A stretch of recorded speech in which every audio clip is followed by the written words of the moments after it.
The internet is furious after Sunny Hostin made shocking comments about police officers in Los Angeles and how they're handling protesters.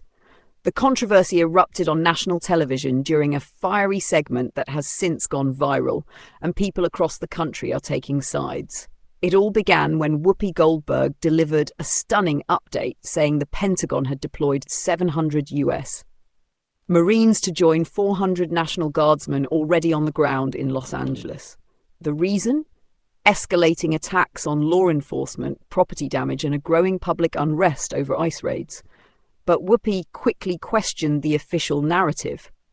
Are people getting a different view of what's happening in LA depending on where they're watching this play out, she asked. The implication was clear. The story the media is telling may be very different from the reality on the streets. Her tone wasn't just curious, it was a warning that the country may be looking at a carefully crafted story rather than the truth. The Pentagon has deployed 700 U.S. Marines to the protests of ICE raids in Los Angeles.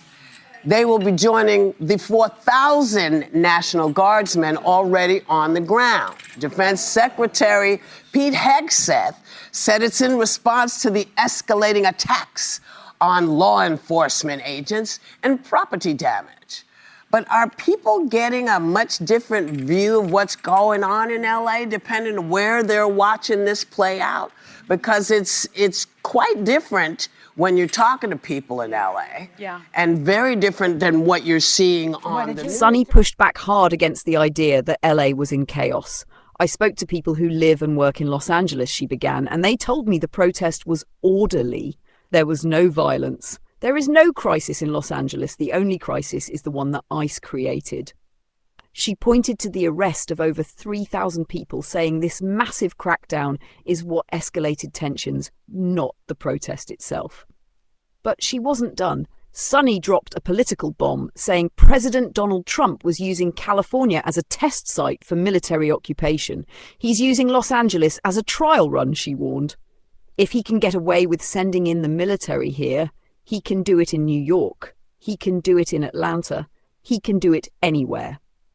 She stressed that the LAPD alone has 9,000 police officers and that local law enforcement could have handled the situation without any federal intervention. This is not about security, she said firmly. This is about power. This is about sending a message.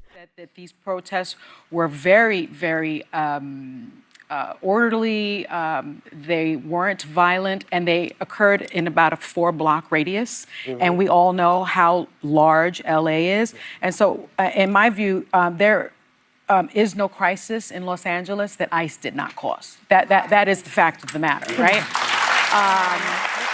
We now know that Stephen Miller ordered his order that they arrest 3,000 people a day, that ICE arrests 3,000 people a day, led to this. And what I will also say is, you know, California is the largest in the United States, has the largest economy, and it has sort of it's the largest state, and it has a GDP that's larger than many countries.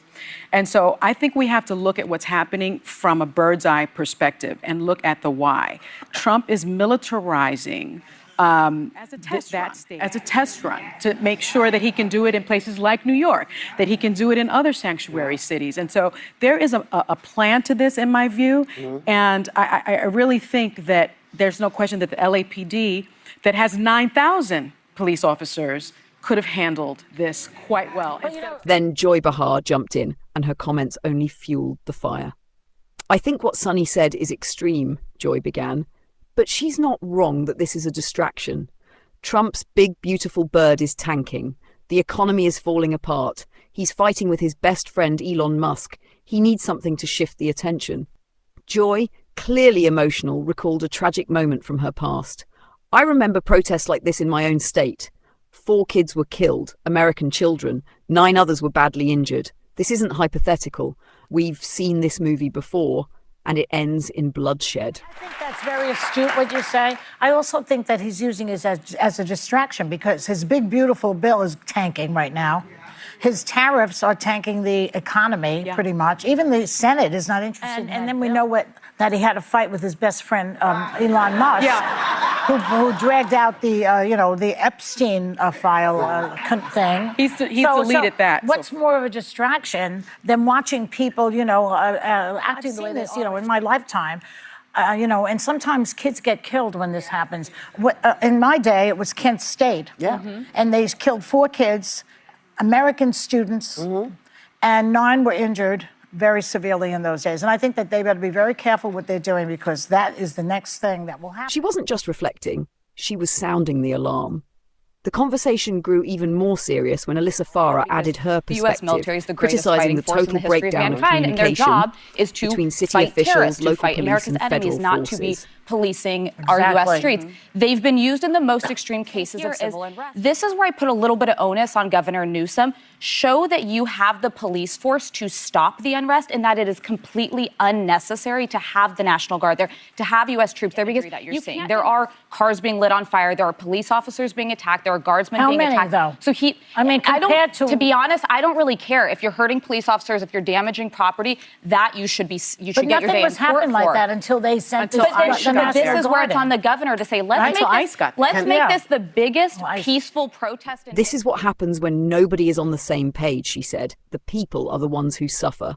Sarah Haynes chimed in too, backing up concerns about the lack of transparency from government agencies.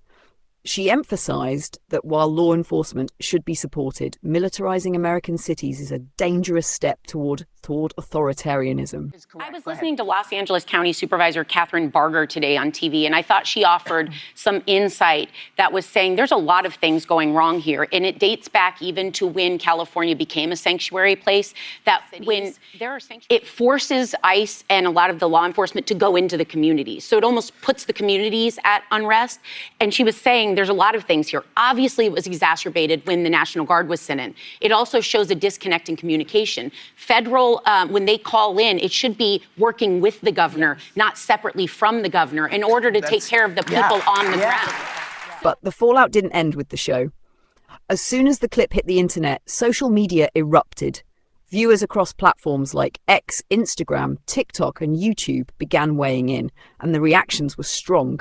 Some accused Sunny Hostin of being anti-police, of spreading dangerous conspiracy theories, and of disrespecting law enforcement during a volatile time. But others applauded her courage, calling her the only one willing to say the quiet part out loud. People flooded comment sections, split between 2 visions of America. One where the military is defending peace, and another where it's being used as a political tool.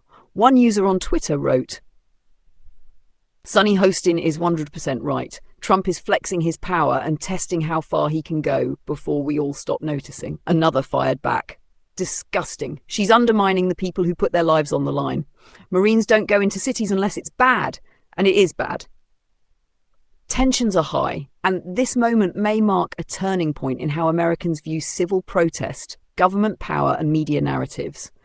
And at the center of it all, a nation led by President Donald Trump, who many believe is now using the powers of the federal government in unprecedented ways. Whether you agree or disagree with his methods, there's no denying this moment is a test of power, of the Constitution, of public trust, and of national unity. So where do you stand? Was Sunny Hostin speaking truth, or did she go too far? Is Trump keeping America safe, or is he changing it forever? Let us know what you think in the comments below. And if you enjoyed this breakdown and want to keep up with all the latest political firestorms, celebrity controversies, and viral media moments, make sure you smash that like button, subscribe, and turn on notifications so you never miss an update. This is Celeb Daily Info, and we'll see you in the next